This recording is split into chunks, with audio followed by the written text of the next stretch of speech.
Hola, ¿qué tal? ¿Cómo estás? Seas bienvenido al curso Programación Orientada a Objetos. Estamos viendo el tema de herencia y ahora vamos a entrar al paradigma de lo que es la especialización.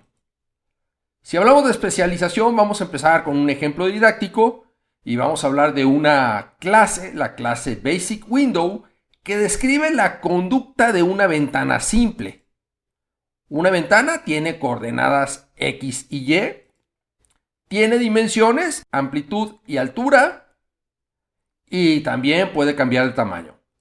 Si vemos el diagrama UML de la clase Basic Window, tenemos los atributos que van a ser constantes porque están definidos como Public Static Final, que indican la amplitud mínima, la altura mínima. Tenemos estos atributos que tienen el nivel de visibilidad protected, que son la posición en X y Y, la amplitud y la altura. Y tenemos los métodos constructores para hacer una ventana indicando los parámetros X y Y, amplitud y altura, el constructor sin parámetros, el método display para mostrar la ventana y el método resize para cambiar las dimensiones de la ventana. Ahora, si vemos esa clase base, aquí la tenemos definida. Tenemos, por ejemplo, los atributos Public Static Final que indican la amplitud y la altura mínima. Y ahora los atributos X y Y, amplitud y altura, van a estar como protected. ¿Por qué? Porque de esta manera podrán ser utilizados adentro de todas las clases derivadas de Basic Window. Tenemos el constructor que recibe los valores iniciales desde que se crea el objeto. Tenemos el constructor con valores por default, es decir, el constructor que no recibe ningún argumento. Y tenemos, por ejemplo, el método display. ¿Para qué? Para desplegar una ventana. En este caso no la vamos a desplegar, solamente vamos a simular y vamos a indicar en pantalla en qué lugar está de la pantalla y cuáles son las dimensiones. Tenemos el método resize. El método resize, ¿qué es lo que recibe? La diferencia en amplitud, la diferencia en altura, y esto se suma a los atributos amplitud y altura, y después se valida que la amplitud no sea menor que la amplitud mínima, porque si es así, se establece que esa amplitud es 1, y que la altura no sea menor que la altura mínima, porque si es así, esa altura se establece en 1. Ahora vamos a ver cuáles son los objetos que podemos crear de Basic Window. Por ejemplo, de esta manera yo creo una ventana en la posición 150 y de dimensiones 800 por 600. También puedo dibujar tal ventana utilizando el método display.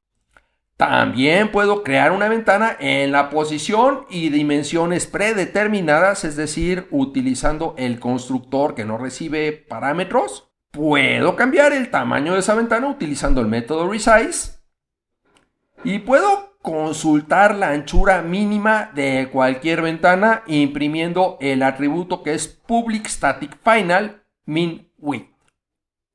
Ahora resulta que surgen nuevos requerimientos. La ventana debe tener barra de título. La ventana deberá poder moverse. Estos nuevos requerimientos deberán atenderse sin modificar el componente existente Basic Window, porque así como está, ya está siendo utilizado por varias aplicaciones. Sin embargo, no tenemos que reinventar el hilo negro. La solución es crear la clase derivada Extended Window. Y aquí vamos a ver el diagrama UML. Y una de las cosas que tenemos que tomar en cuenta es que la herencia no existe la pertenencia al mismo paquete entre la clase base y clase derivada. Aquí tenemos la clase base que es Basic Window, la clase derivada que es Extended Window y la clase Extended Window va a heredar de la clase base que es Basic Window. Ahora vamos a tener aquí la clase derivada. Esta clase derivada va a heredar de Basic Window y aquí yo lo estoy indicando con el Extends Basic Window. Esta clase derivada va a tener constantes de clase que están definidas con el nivel de visibilidad público y podrán ser utilizadas en clases derivadas de Extended Window y adentro de la misma clase Extended Window. Obviamente no pueden ser utilizadas en la clase padre, que es la clase Basic Window. Ahora yo tengo el atributo title, que es de la clase string y está con el nivel de visibilidad protected. Esto quiere decir que el título podrá utilizarse adentro de las clases derivadas de Extended Window. Ahora el constructor Extended Window invoca el primer método constructor de Basic Window. Es decir, voy a reutilizar el código validando y asignando valores. ¿Cómo invoco el constructor de la clase padre? Utilizando la palabra super. De esta manera yo estoy invocando el constructor de la clase padre, que es Basic Window, pasándole los parámetros de las posiciones X y Y, amplitud y altura. Ahora voy a tener un segundo constructor que invoca el segundo método constructor de Basic Window. ¿Cómo lo hace? Pues solamente invocando a super. La llamada a super deberá estar en la primera línea de código de un método constructor, es decir, así es como se debe de utilizar. Por omisión de esta llamada, el compilador añade la línea super al inicio de cada constructor que lo omitió. Si la clase base no tiene constructor sin parámetros, entonces pues va a haber un error de sintaxis. Ahora vamos a ver el override. De esta manera yo puedo sobreescribir el método display de Basic Window. Hay que recordar que la clase padre Basic Window ya tiene un método display, pero ahora en la clase derivada yo lo quiero sobreescribir, es decir, redefinir este método display porque aquí va a ser diferente. ¿Por qué? Porque ahora se va a mostrar el atributo title del título que solamente está en la clase derivada. Y posteriormente vamos a invocar al método display de la clase padre. ¿Cómo se hace esto? Pues vamos a definir un método con el mismo nombre y los mismos parámetros que el que está definido en la clase base. Vamos a utilizar esta notación, que es la notación override, con la cual nos obligamos a sobreescribir este método correctamente. De esta manera, si no lo sobreescribimos bien, pues va a haber un error de sintaxis. Ahora vamos a ver el método move que solamente va a estar definido en la clase derivada. ¿Por qué? Porque es una funcionalidad que le vamos a agregar, es decir, el movimiento de la ventana. Move va a recibir de X, que es el diferencial en X, y de Y, que es el diferencial en Y. Ahora, tenemos los atributos X y Y, que son los atributos de la clase Basic Window, y son accesibles en Extended Window por ser protegidos.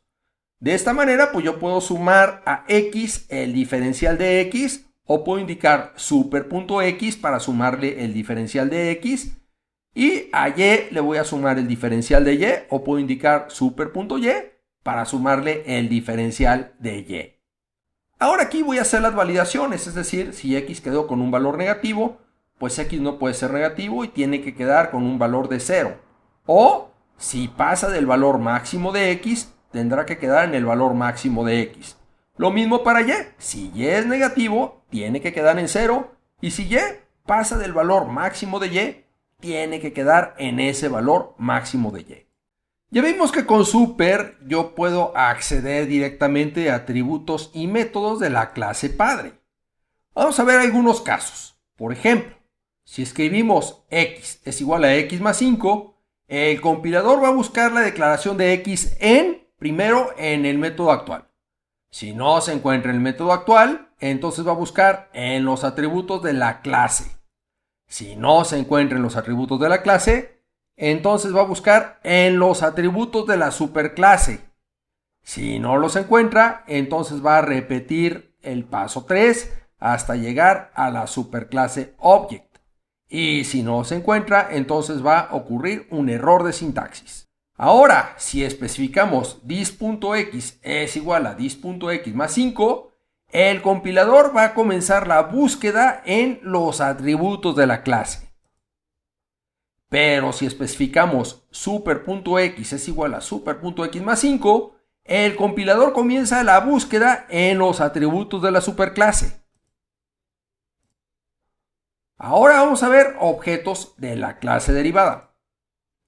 Por ejemplo, de esta manera yo puedo crear una ventana con posición y dimensiones y título. Es decir, ahora voy a crear un objeto de la clase Extended Window, que es una clase derivada de Basic Window.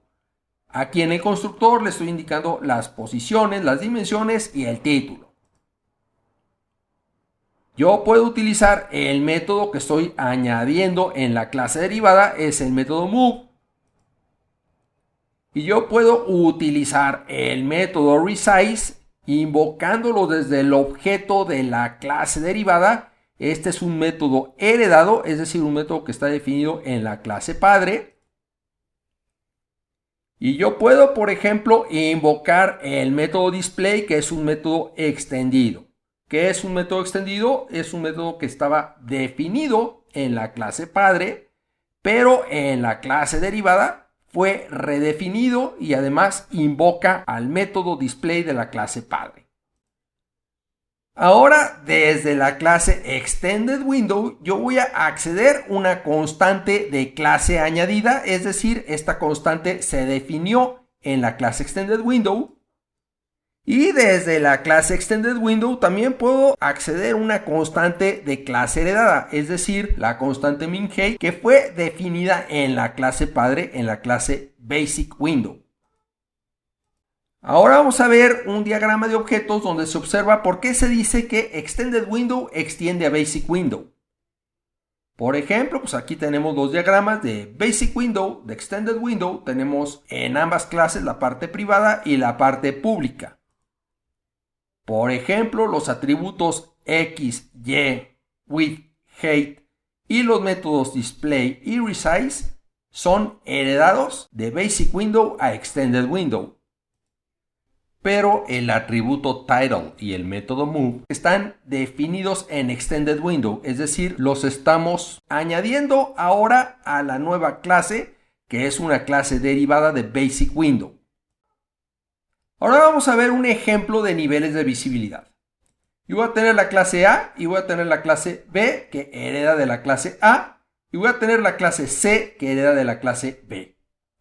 Voy a tener un objeto que es el objeto A minúscula de la clase A, el objeto B minúscula de la clase B, el objeto C minúscula de la clase C. Todas las clases tienen su parte privada y su parte pública. Ahora, ¿qué atributos son accesibles en métodos de A? ¿Qué atributos son accesibles en métodos de B? ¿Y qué atributos son accesibles en métodos de C? Los atributos que son accesibles en métodos de A son X, Y y Z. ¿Por qué razón? Porque son los atributos que están definidos en la clase A. Ahora, los atributos que son accesibles en métodos de B son Y, Z, W y B. ¿Por qué X no? Porque X es privado. Y es protected, por lo tanto va a ser accesible por la clase hija. Z es public, por lo tanto es accesible desde la clase hija. W es un atributo privado en la clase B, por lo tanto desde B pues va a ser visible W. Y B, que es protected, definido en B, también va a ser accesible desde B. Y los atributos que son accesibles desde métodos de C son Y, Z, B y U. ¿Y por qué? Pues porque Y está definido en A, está definido como protected y por lo tanto este puede ser visible desde cualquiera de las clases hijas. Z está definido desde A y es visible por B y C. ¿Por qué? Porque es public. B es definida desde la clase B como protected y por lo tanto es visible desde la clase C. Y U es público en la clase C y es visible dentro de esa clase, pero no es visible para las clases B, que es la clase padre, y la clase A. Muchas gracias por tu atención y si tienes dudas, a continuación las resolvemos.